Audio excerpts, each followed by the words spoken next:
Can you hear me okay?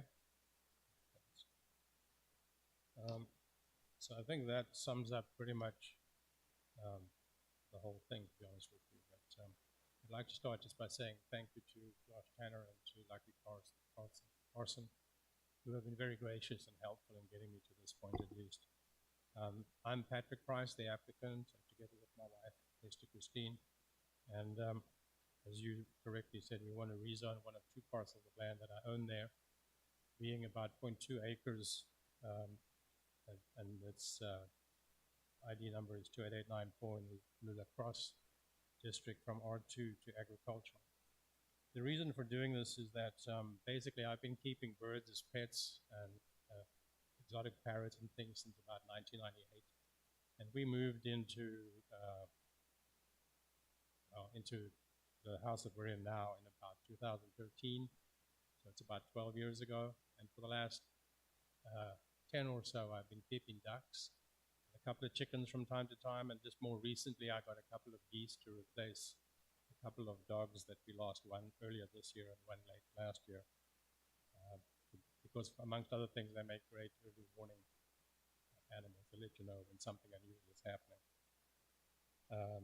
So just recently, the reason for the application and why I'm doing it now is we recently became aware of the fact that we were not in compliance with the zoning regulations, and we wanted to fix that.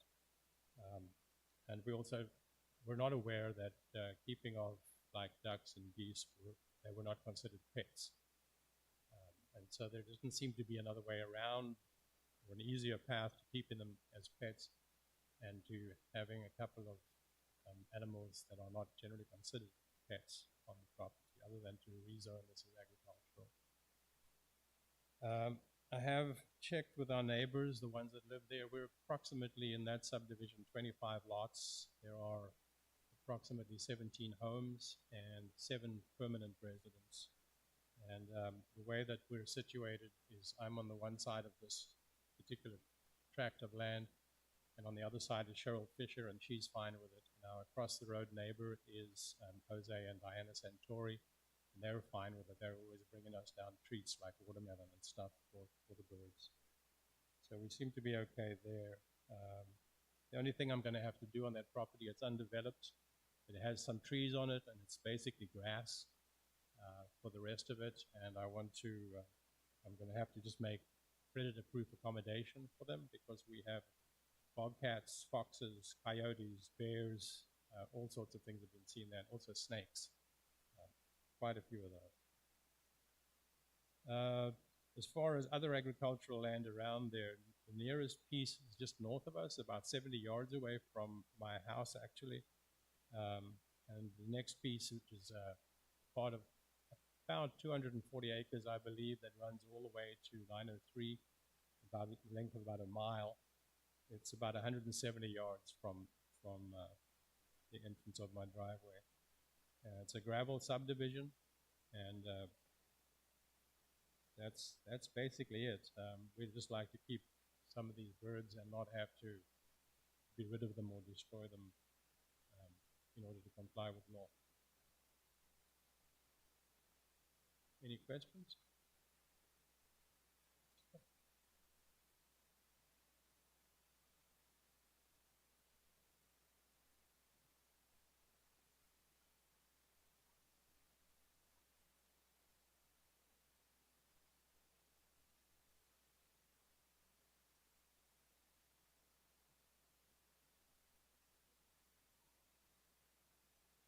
Well, currently they roam just in our lot, basically. That's, and the little, nothing. They're free range at the moment, and they have been. But the way I can keep them in, and the way I keep them in, like in the evening, I get them into a corral. The chickens are the ones, as you rightly point out, that are an issue. But in the evening, they go in by themselves, and they have an automatic door. So I would set up something like that on this piece of ag land. In the daytime, I can just put a chicken fencing around an area to keep them in. They don't have a large area to wander in. Most of them stay inside. It's just I have 3 that they have the ability to jump the fence. So they would need some sort of top cover. The ducks and geese are non-flighted. They are domestic breeds. and they don't migrate, they don't fly. Peking ducks, the white Peking ducks? Oh no, no, I don't think they're. I bought them for their good looks. I don't find Muscovies that attractive. They are, but we're not going to not Peking ducks. I'm told, but I'm not planning to eat it. I think we have one in the freezer that we bought at the supermarket. We don't tell the birds about that.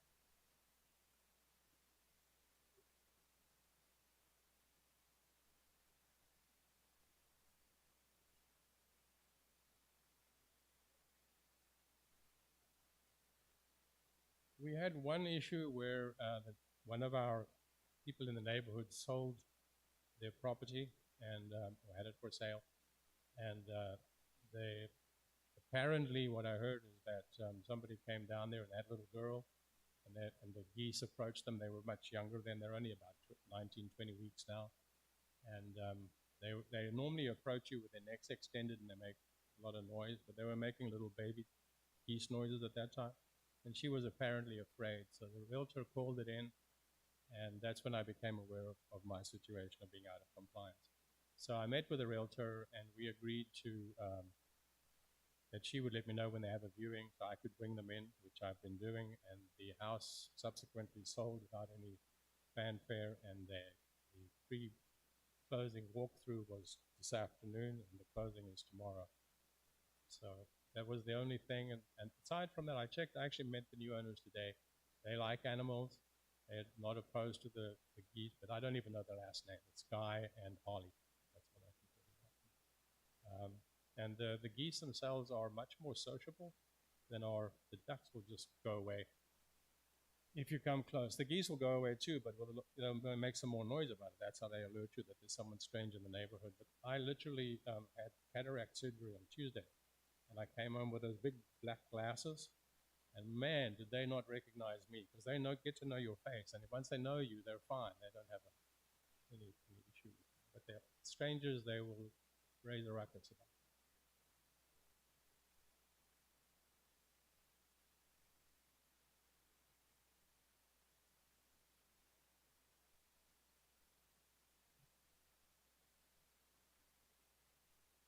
No, I have 4 geese uh, uh,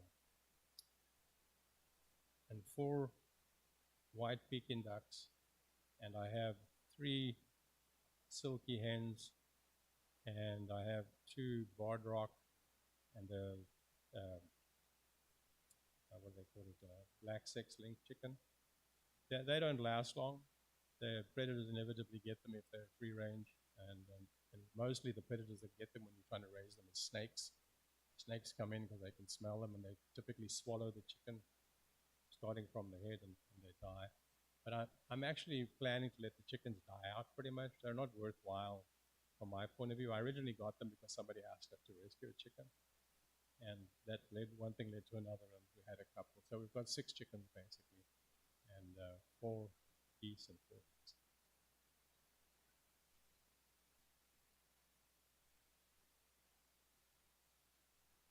And I've got no intention to start bulk farming or.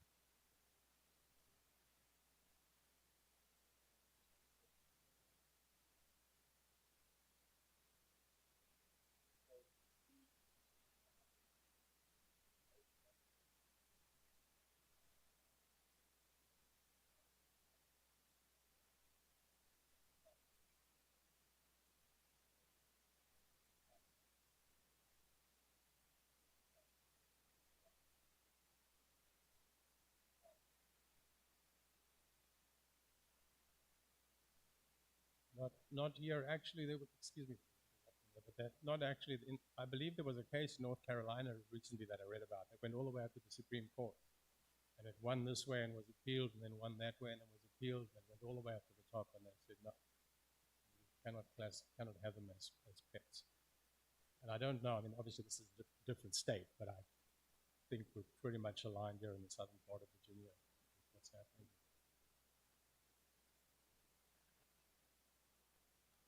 Correct. They don't have a problem. bear in mind, this piece of property is not next to me bordering on anybody's property. It's between me and Cheryl, and it's a half a lot. And the half lot is because there's like a ravine running down there. And so back in the day, they split the lot between lot 14, which I'm on, and this half of lot 50. And then Cheryl got the other half. But for some reason, when I bought it, I bought both lots. But it was never separate, never joined together on my property. On Cheryl's property, they combined them because they ended up building a house across the lines of the additional piece of land. But mine, it's completely separate.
Okay, I have no intention to increase them.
Yes, sir.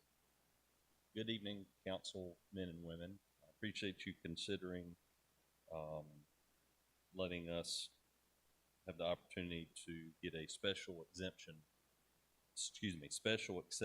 for this house. We built this facility um, this year, started last year, and the property has had this house that was a modular, we believe. Isn't that right?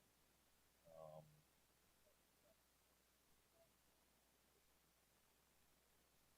I think maybe it was I guess the show house or something, and an office. And somebody at some point lived in it, but when they built it, I don't think that was the intention. And I'm sure you all have seen our self-storage facility, and the house sits on the front left of the property as you turn in. It kind of, in my opinion, looks like a lake-type mountain house. What we'd like to do is keep the same footprint, make the front our main entrance for an office, and we'd have to put a handicap ramp and steps in the front. Keep the same footprint, take the deck off the front and put that handicap structure in, re-side it, paint it obviously, re-roof it, but basically not change much of the shape of it. The upstairs and the back of the house is already set up with a kitchen and a bathroom. Upstairs it has 2 bedrooms and a full bath. We don't want to change the upstairs because it's perfect for a manager's apartment. But the front, we want the firewall, the front third off, so that we can have an office, which is basically an island style desk like what you all have, so that when people come in the front, they have the manager and assistant manager there to greet people and do their leasing. Our manager that's running the facility came from our facility in Henderson. Her husband's retired, and they're interested in living there and running the facility. They're in their middle 60s, and we would like to set it up so that we provide an apartment for them. It helps us with security, and it also helps us just have a face with the facility. We try to have all of our facilities are manned, and try to have a face for customer service and leasing and someone there at all times, versus a lot of the unmanned facilities. I think all of the septic was it was set up when we did the civil engineering for the entire facility. The septic was improved, and that was permitted and approved to include this this structure that was already there. It already had a septic, but we had to, since we put a half bath in the self-storage, they had to add to it, and they made us improve the system and upgrade it. Other than that, we really haven't done anything with the house. It's pretty much stayed the same. But if you guys are willing, we would like to renovate it and put the firewall in and let it be a manager's apartment, plus the office on the front.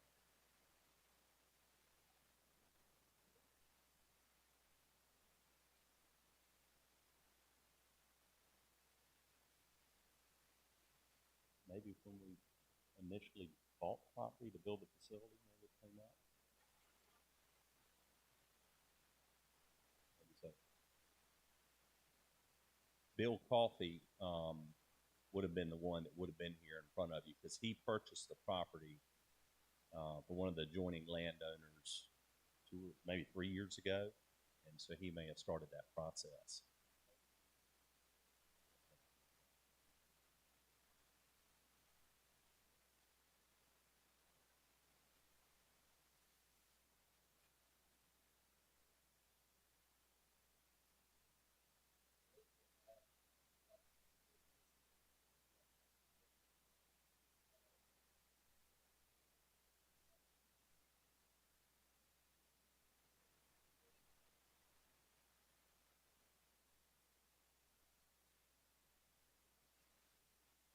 Thank you all.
Absolutely.